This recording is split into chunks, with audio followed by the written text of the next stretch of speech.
Not Howard Stern. Not a room full of White House press. The 2024 election and the future of democracy hinges on vibes. This is Vibes Only, a podcast that checks the vibes of American politics week after week. And the vibes this week. The Republican candidate for president owes $500 million in fines for bank fraud and is currently spending his days farting himself awake during a porn star hush money trial, and the race is tied? We're going to discuss a Time magazine article which lays out some dystopian vibes we can expect should that tie break for Trump in November. We'll also talk with Cristina Sinsun Ramirez, the president of Next Gen America, a progressive organization aimed at mobilizing young voters, to get a vibe check on the youth vote and more. Stick around for It's Giving, our group chat, and a good vibe goodbye.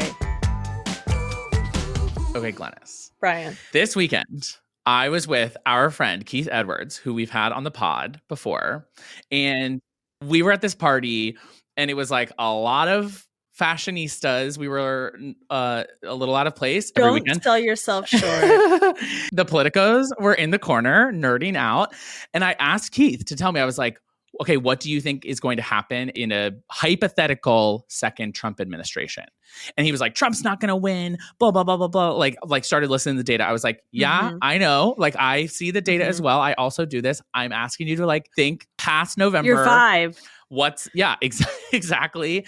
And tell me what is going to happen if Trump is in office again. And then we proceeded to like fight for 45 minutes about what a second Trump administration looks like. And the moral of the story is that none of it was good. But then this very week, we saw an almost identical piece come out from Time magazine about what a second Trump administration has in store for us. And it's pretty horrifying. I saw it this morning on Instagram, and I was shooketh, to say the least. Yeah. And we have to talk about what it includes and sort of like start to paint a picture. But I just want to start it with the disclaimer, I guess, that it could immediately start to sound like fear-mongering. Yes. But it's a very necessary exercise to try to understand what the two options before us are. Right. Yeah. And like, because there is a scenario where Trump wins, and we all have to be thinking about and understanding what that means before we go to the ballot box. And I think that it's important for us to really lay out based on what he says he wants to do, what his the people that he's trying to put into power are saying they want to do, what's official and sort of rumored to be the agenda. Like, that's all fair game to start to paint this picture. And with the stakes as high as they are, people deserve to know. Yeah. And I just want to highlight your point of this isn't fear mongering. You know, I posted the Time cut down article on Generator Instagram, and in the comment section, there's a lot of talk about it being fear mongering, etc. And it's not fear mongering. It's just literally scary what is outlined. So let's get into it a little bit. So ironically, like the first thing that me and Keith agreed on, and the first thing laid out in the Time piece as well, mass deportations, like a huge shift in immigration policy that would include setting up large facilities to hold and transport immigrants. You could call them camps. Yeah, detention centers, camps.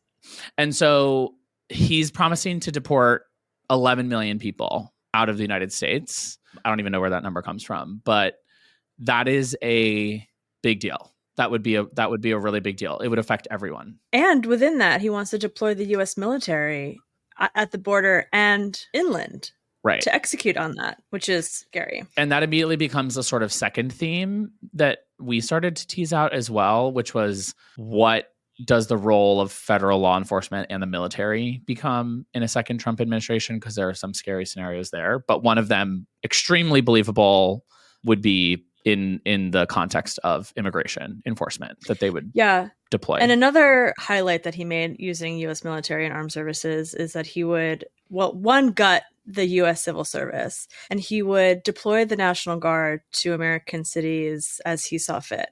Yeah, it's something that he threatened to do in his first term, was to send the National Guard into cities where he disagreed with their policy choices on how to handle, whether it's crime or quality of life issues, homelessness. It could be the woke mob, like drug use. Different cities have different takes on how to address these issues. You would think that the conservative take would be local control, that people should be able to have self-determination in their city government as to how they want their city run. But he's very much threatened, and I think would believably deploy federal forces into cities like New York and LA and other places. He said he would be willing to fire a U.S. attorney who doesn't carry out his order to prosecute someone, which is breaking with a tradition of independent law enforcement that dates to America's founding. He's weighing pardons for everyone. Okay, yeah. Related. Yes. Pardons for all the January 6ers. Exactly. Which, by the way, is more than 800 people who have pled guilty. Right. It's one of those things where he's going to hold up an example of look at this suburban mom who was in the wrong place at the wrong time and is now sentenced to 3 years probation or 15 months in prison or whatever because she did that. And he's going to make them all seem to be like that person. And then we will all be playing back the videos of them beating police officers with flagpoles and other weapons and chemical weapons and all of these things and shattering windows and climbing walls and being literal insurrectionists. Right. And so the idea that those people, some of those people were convicted for a seditious conspiracy, were sentenced to many years in federal prison. The idea that they would all just walk free on day 2 of a Trump administration infuriates me to no end, into my bones. Because it's not just walk free. They walk free and they're empowered and supported by the Trump administration. And that's just going to catalyze them to wreak more havoc on our democracy. Right. You mentioned the attorney general. We all know that Trump does not believe in an independent DOJ. He thinks that that's his personal sort of attack dog force. Right. I have read Stephen Miller is top of the list for attorney general. And if you don't know Stephen Miller, was in the first Trump administration. He was the architect of the family separation policy at the border, a nightmare. And he has since then formed his own legal group that has raised and spent millions, if not hundreds of millions, a lot of money on trying to overturn elections and weaken voting rights and a lot of really damaging things. Yeah, so he's clearly pro-democracy. That's frightening. Speaking of families, he said that he would let red states, Republican-controlled states, monitor women's pregnancies and prosecute those who violate abortion bans. Do we know what this looks like? Unclear, Brian. Unclear how he would do this, but not good. Not good. Yeah, I think the hypotheticals around repro are manyfold because we just don't know exactly how it will play out. We're still waiting on the Supreme Court to make a decision about mifepristone, the abortion medication. We know that both Trump, who has publicly supported a national ban, and all of the people surrounding him and who are responsible who were responsible the first time for putting him in office and would be responsible again should he succeed in 2024, want to do absolutely everything in their power to make it as inaccessible as possible everywhere. We know without a doubt that is their intention. And so the exact path that takes, I think there are many variations of, but they will be using considerable energy and resources, including 2 additional Supreme Court appointments to further restrict and, dare I say, criminalize abortion providers, seekers, people who help. And there's sort of no bottom to how far we can go on that. We have not seen the bottom of how bad that can get. No, it's almost, And just all of this, again, it's not fear mongering because we know these things are in process and happening on the conservative side, because we can't forget about Project 2025, which is this 400-page thesis from the Heritage Foundation, which is a conservative think tank. I don't know how many thoughts are running through that think tank. And they are currently interviewing people that have the same ideologies as them. So if and when Donald Trump is reelected, they don't lose time. That's something that Trump has said before. He's frustrated that in his first term, they weren't ready. They didn't have the staffing ready to go, and they couldn't transition very quickly to execute on the agenda that he wanted to, make happen. So it's not like this is just a dreamland. They're really organizing their movement so that if he were to win, they can, on day one, as he said, be a dictator. Right. And to that end, Trump was asked on if there might be political violence around the election. And in true Trump form, he's already doing what he can to invalidate election results. And he said, quote, "If we don't win, it depends. It always depends on the fairness of the election." Yeah, it's super concerning to have a leader of one of the two major parties openly endorsing or tacitly approving of political violence. We've already seen him do that before, right? Even while it was happening, let alone as a hypothetical. I want to just really anchor in what you started with. This is not fear mongering. It really is not. As a country, we will have a choice to make this year about two different paths forward that we can take. I agree with you that at the end of the day, this is about contrast. The reason that we're talking about this, the reason that we need you all who are listening to this to be talking about this with people is that people understand choice. I'm on an email list where they test the effectiveness of different political messages every week. Yeah. Like when a candidate releases a new ad, they do testing to be like, oh, this moves the race 4 points in Biden's favor, 3 points in Trump's favor, to see how effective different ads are. And the most effective kind of ad is a contrast one. It's not negative. It's not just go negative on your opponent. It's show the difference. It's you have to go, this is what this person stands for. This is what this person stands for. Who do you want to vote for? Is the most effective kind of ad.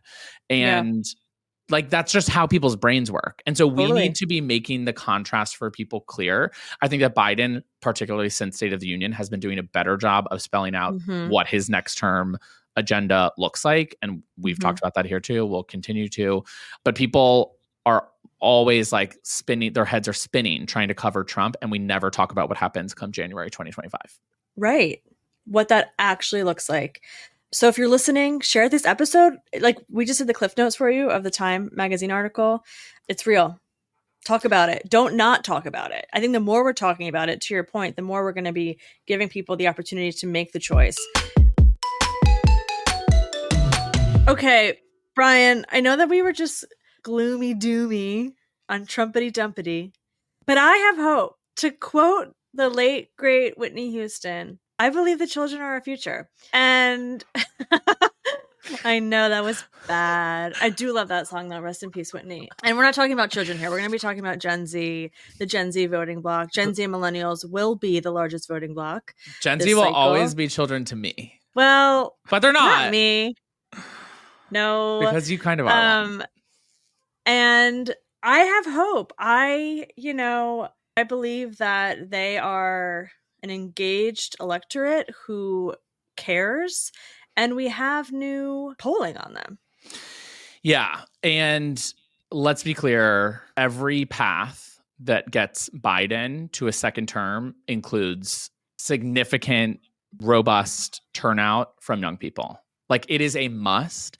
And we can say that about a lot of different groups because the Democratic coalition is extremely diverse. And so you need Black women voters who are notoriously reliable voters. And you need young people. And you need Jewish people and Hispanic people and like all of these different communities. White people, we're both white. like make up the Democratic coalition. Young people are a pillar. We absolutely need them in order to get to where we need to go in the battleground states in 2024. And so, to that point, we are super excited to have on a guest who can speak directly to what the current vibes are, particularly for Gen Z, but for young people in general, Gen Z and millennials like us, and what issues are moving people, what their current sort of headspace is around the election, and what we have to do between now and November to get the numbers that we need to avert catastrophe and all the things that we just talked about. Christina, welcome. Welcome to Vibes Only. Thank you for joining us. Yeah, thanks for having me. Before we really dive into it, we have so many questions for you. We want to understand what's happening with the youth. Tell us about Next Gen America.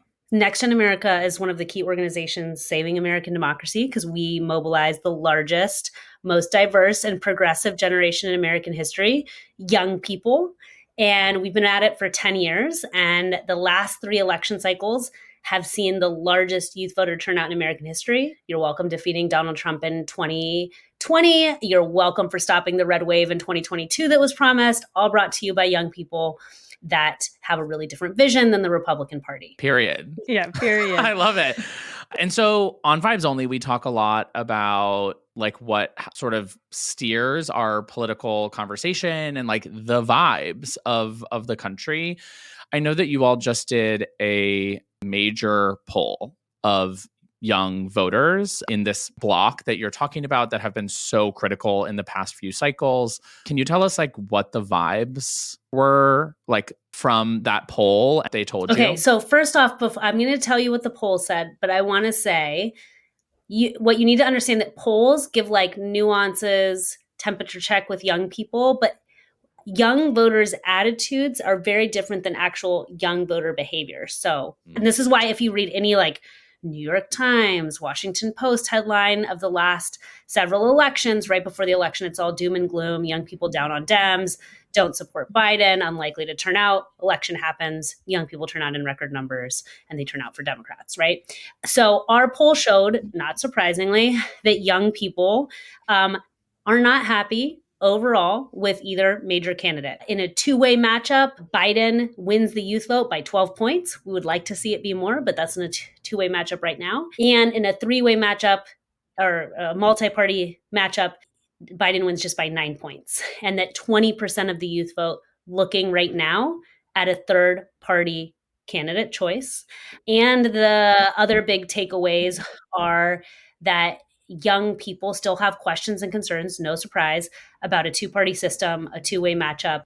However, they are very, very concerned when they learn about the threat that Donald Trump poses about Donald Trump and who he is and what he represents, and overwhelmingly oppose the worldview, the policy positions of Donald Trump and the Republican Party. You mentioned how the youth are exhausted with the hyperpartisan nature of the political system that we operate in. How do you think we can best communicate to them about the accomplishments of the Biden administration? You mentioned, and we talked about this earlier on the pod, that there is going to be a choice, a very clear choice that voters have to make this cycle. The Biden administration has done some really remarkable things, whether it be the IRA, which we all know is the largest climate bill to ever be passed in the history of this country.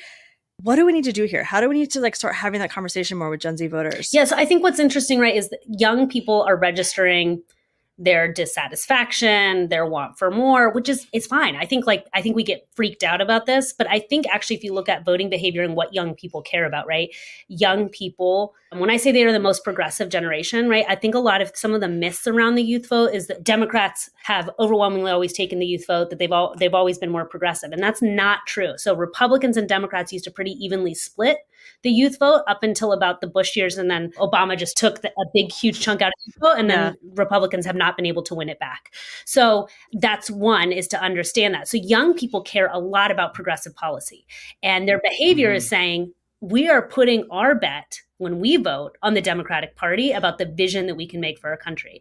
And so what I tell young people that say they want more, it's like, hell yes, you want more. And look what turning out in record numbers for Democrats has already gotten you. It got you the Inflation Reduction Act, the single largest investment by any country on the planet to tackle the climate crisis. That was you voting and you organizing.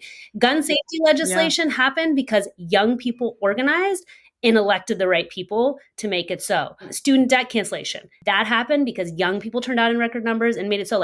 So it's about, yes, marching, protesting, posting on social media, and voting. You need all of those powers to come together.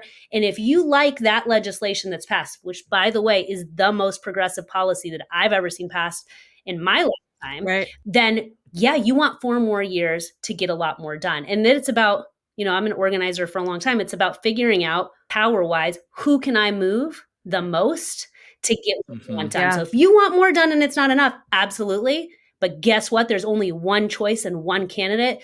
You're not getting anything fucking done with Donald Trump. You're resisting. I prefer to be fighting for something than fighting against something. 100%. It's so well said. And I just want to dive in a little bit more there to what you're talking about being this sense of doom that a lot of people feel about young people and the gap between that sort of attitude and what the behavior reflects. And you're talking about this pattern of seeing polls and like voter sentiment survey data ahead of an election and then seeing who actually voted and what are the results. Talk to us about why, because I know that a lot of our listeners like see that and it scares them, right? They're online, they're like either themselves, their kid, their friend are saying like, I'm over it. I'm done with this. I can't do Joe. And people are really worried about the young people. And so talk to us about how we can make sense of those two things coexisting at the same time. So one is to understand, I'm going to explain our poll and why we did our poll. We did our poll not just to be like, where are we at? But we did our poll to say, where are there opportunities and challenges with the youth vote that we need to dig in and actually persuade this universe, right? We know that young people are overwhelmingly progressive. We also know that even though I've said we've had the 3 highest youth voter turnouts in American history, the last election, that's like a quarter of the eligible youth electorate that turned out. And that's still like, that means we're just still scratching the surface. And with that, the youth vote was so overwhelmingly progressive that it canceled out the Republican boomer vote, even though they make up a larger share of the electorate. So like, just take into account how progressive this generation is, right? So our poll showed us 2 things. One, the youngest voters, that 18 to 24, that there are opportunities with them. Because if you were 10 years old, you're 18 years old now, you were 10 years old when Donald Trump got elected, okay? You're in elementary school. And if you had— oh my God, horrifying. And if you were good, if you had good parents, they may have shielded you. You probably didn't hear the sounds of crying babies being ripped from their mother at the border. They probably didn't let you see the sight of Heather Heyer being run over by white supremacists in Charlottesville that our president called some very good people, right? And you probably didn't hear the president saying he liked to grab women by the pussy. Like your parents probably were like, wow, this guy is not good for you to hear or see what he thinks. Mm-hmm. And so you don't know yet a lot of it. And I think that surprises just like by a few years, that was what we saw in this cohort. That youngest cohort really needed to learn more about who Donald Trump was and also what Joe Biden had done. But when they learned that, they were quick to say, oh no, I'm with Joe Biden, I'm with the Democrats.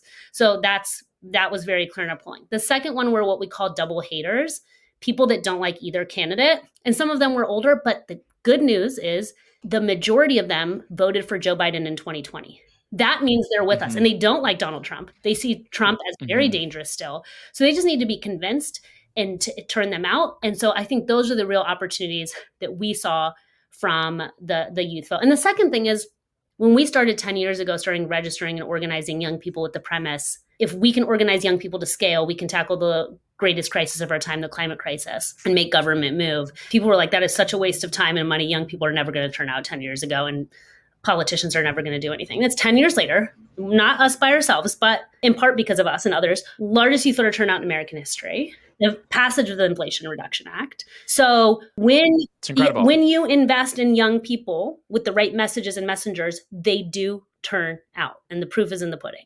Yeah. To pin down on that a little bit more, do you think that the value is in persuading these young voters that their vote matters?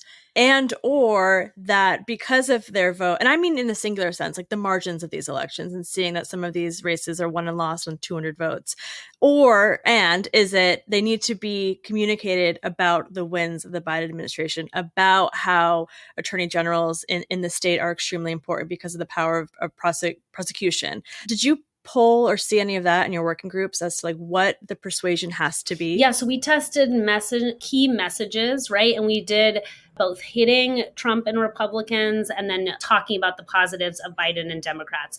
And what we saw is we really needed to do both. Now, for some cohort, the double haters, it was more persuasive to talk about the dangers that Donald Trump posed. For the younger generation, it was that, but they also needed to hear about the positive messaging about what Joe Biden and his administration had delivered on the issues that young people care about. We did see abortion, no surprise, top motivating issue for, millions of young people of reproductive age that would like to decide when they make a baby and what happens with their own body and health. And that actually was for both young men and young women. We started to see I think as soon as Roe was overturned, immediately millions of women, mostly women, understood the consequences of it being overturned. And what we've seen is it's taken a little bit of time for men to catch up and be like, oh shit, it's really going to affect me too. And so that has started to increase. We saw a difference in this polling from 2022 to now in 2024 in that reflection.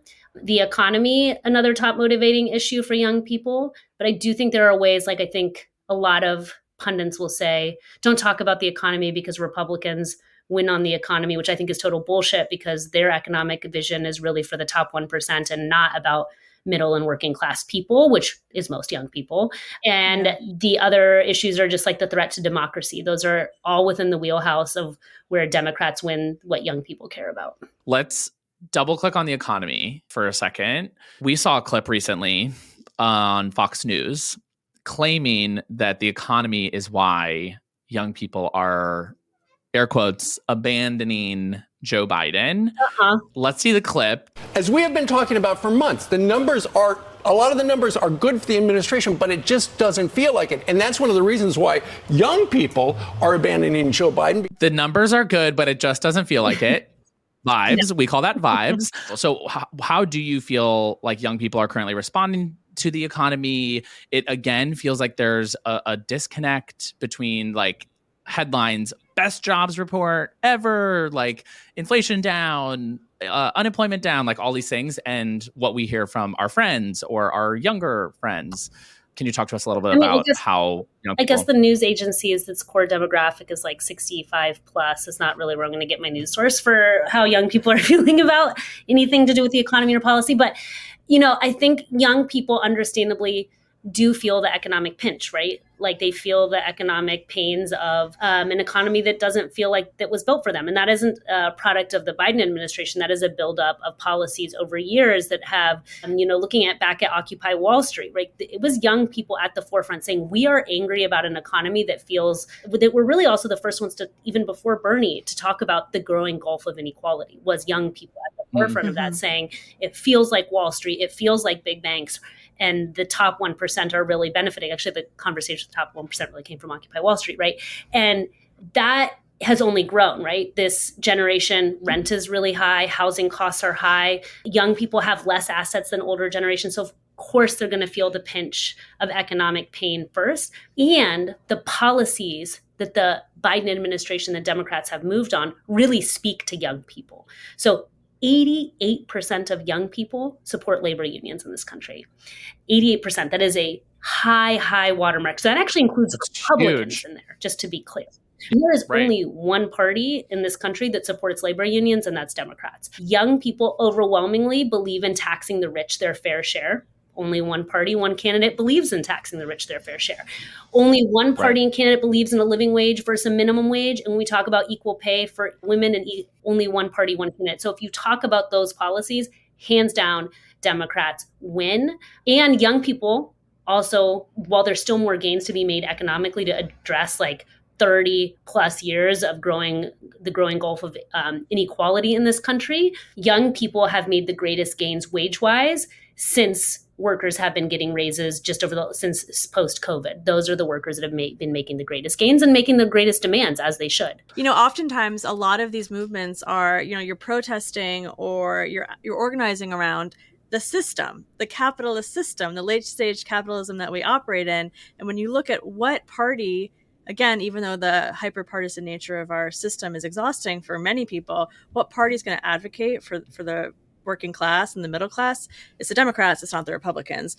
And to your point, it sounds like if we message it that way, we can really land the message with the youth vote. Yeah, and I think, so I'm a grandma millennial, so I'm old enough to remember we weren't the Democratic Party that was right on criminal justice reform. We weren't the party that was right on gay marriage.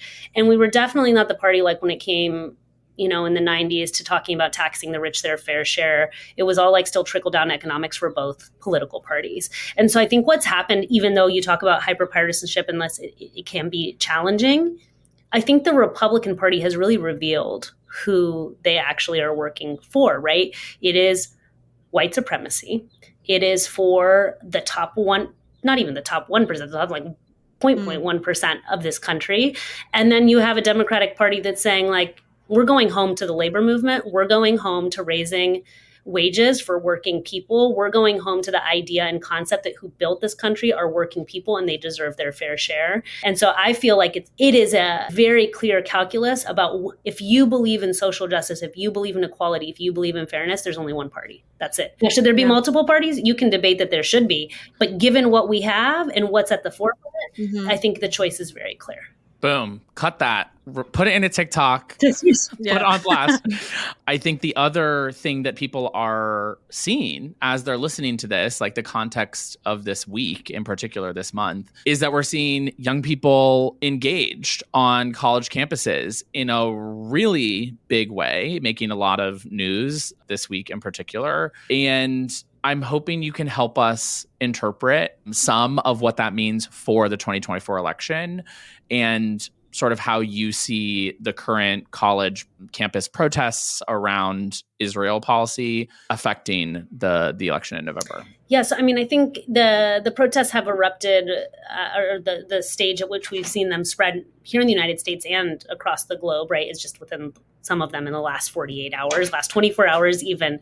So I don't think we have exact polling on where it's at now. But what we can see from other people's polls, we looked at another poll where around this time in 2022, when young people were asked in a poll how important foreign policy was for the upcoming election, and that was like when Ukraine is at the forefront, you had 4% of young people say foreign policy is an important issue in this upcoming election.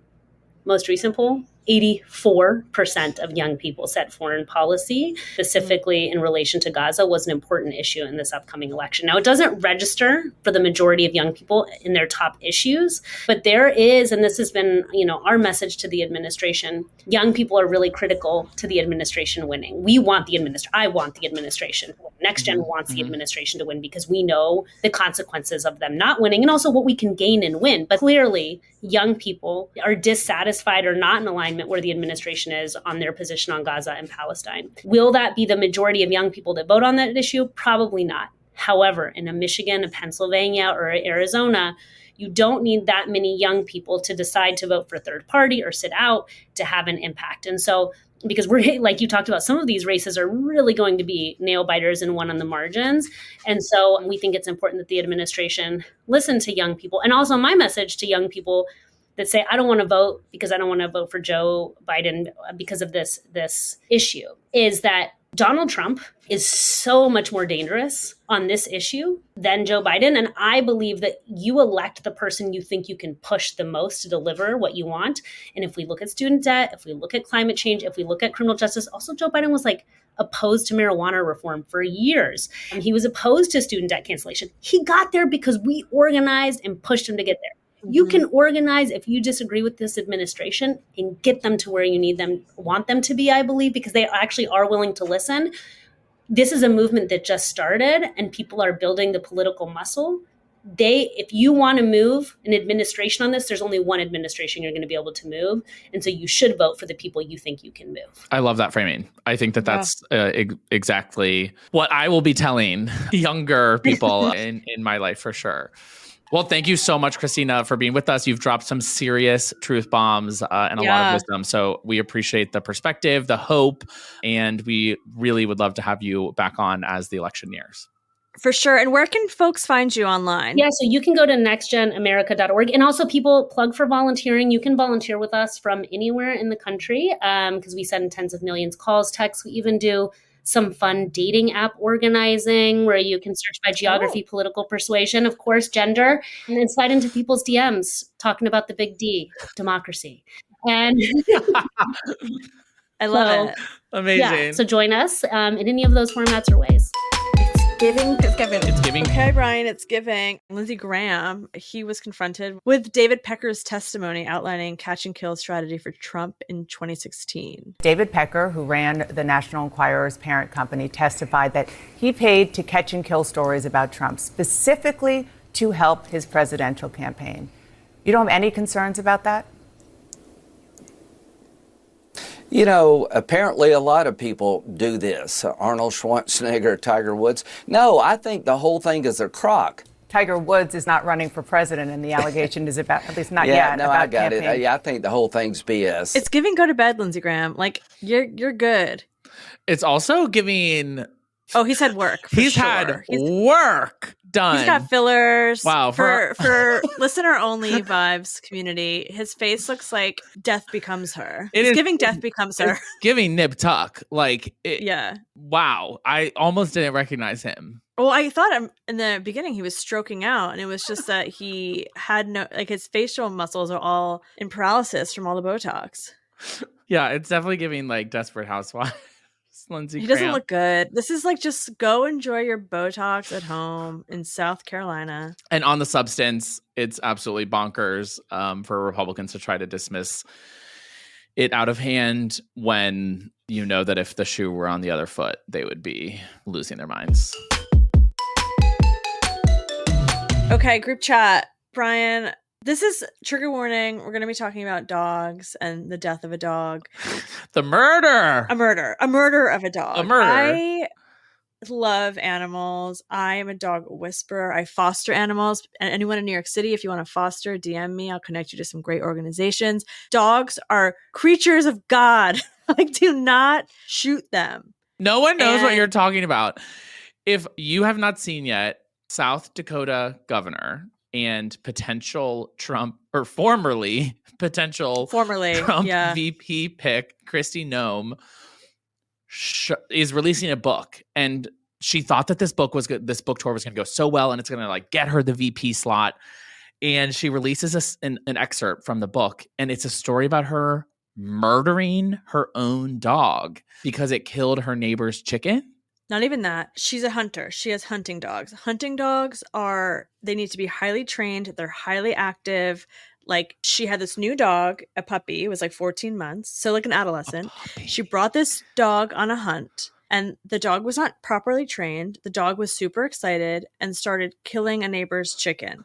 So she took the dog, which is like, that's bad. Like, dogs should not be killing other, like, your neighbor's livestock. But like, if an untrained dog who's like a hunting dog might do that, she takes the dog, instead of saying, okay, let me like rehome this dog. It's not working with my pack. Let me bring this to like a better trainer to try and work this out. She takes the dog, in her words, to a gravel pit and shoots it.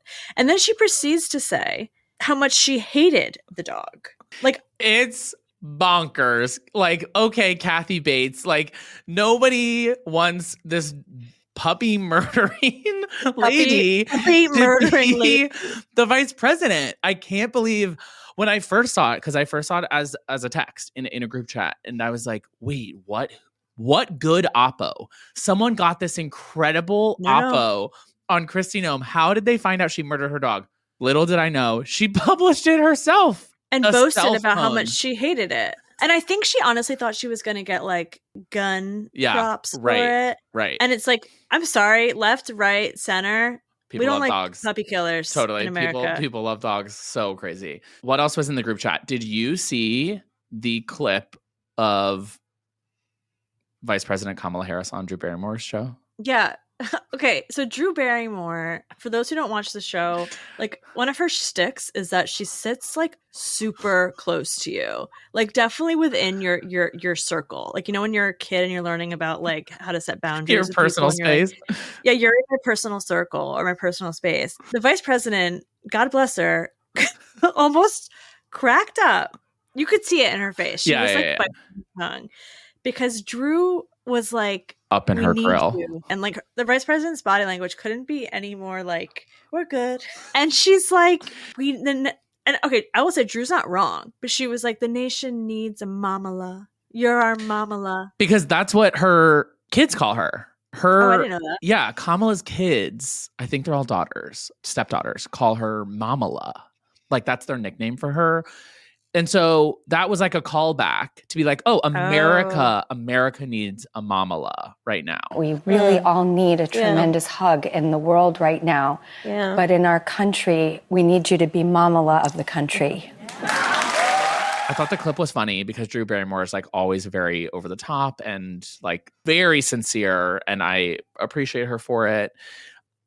It just, the whole thing was a little cringy. And for the love of God, can Kamala's team please figure out opportunities for her to be the same person that we fell in love with when she was on the Senate Judiciary Committee. Like, those are the moments that I feel like she was at her strongest, when she was pressing a witness or someone who was testifying. Like, as a former prosecutor, she seems to be most in her element when she is trying to make a really strong case for something, more so than trying to be this motherly figure, which is, I feel like, the trap that Hillary Clinton got pushed into, and it doesn't work. Women. Yeah, I'm for all of it. I love her on the Judiciary Committee. I love her when she's talking about coconut trees. I want her to come and grill me on Vibes Only. Yes. Like, we could give her any topic. Truly. Like, insert, like, I want her to come and grill Brian on New York City dating. Oh my God. Yeah. Scary. Wait, Scary. I'm already shaking in my boots. Team Harris, if you're listening, this is an open invitation for the vice president to join us on Vibes Only.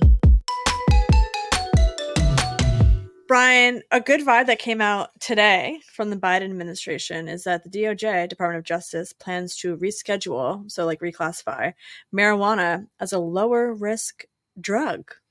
That's super exciting. A long time coming. I know people have been actually looking for the Biden admin to do this. Marijuana has long been scheduled as like the most dangerous kind of drug, which harkens all the way back to the war on drugs, like decades ago, even before that. And now moving it down means that there's going to be more infrastructure in place to support like the burgeoning marijuana industry.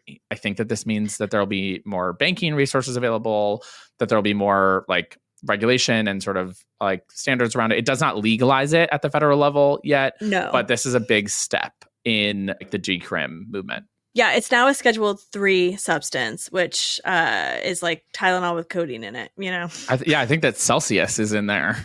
Yeah, I'm pretty sure Celsius is in there. Oh my God. Those are all the vibes this week. A big thanks to Cristina Sinsoon Ramirez for joining us to tell us how things are looking for the youth vote in this coming election. And thanks to you all for tuning in. If you've been with us for a while, thanks so much. If you're listening for the first time, reach out. Tell us what you think, what you liked, what you didn't. You can email us at vibes@couriernewsroom.com. You can also send us a note if you have any questions, story suggestions, or want to chime in our group chat. We're happy to answer your questions on the pod. Until next time, I hope your vibe is high. Get it? Vibes Only is a production of Courier, a civic media company that protects and strengthens our democracy through credible, fact-based journalism and seeks to create a more informed, engaged, and representative America. Vibes Only is produced by Devin Maroney, with support from Courier's Kyle Tharp, RC DeMezzo, and Daniel Strasburger. Tara McGowan is founder and publisher of Courier.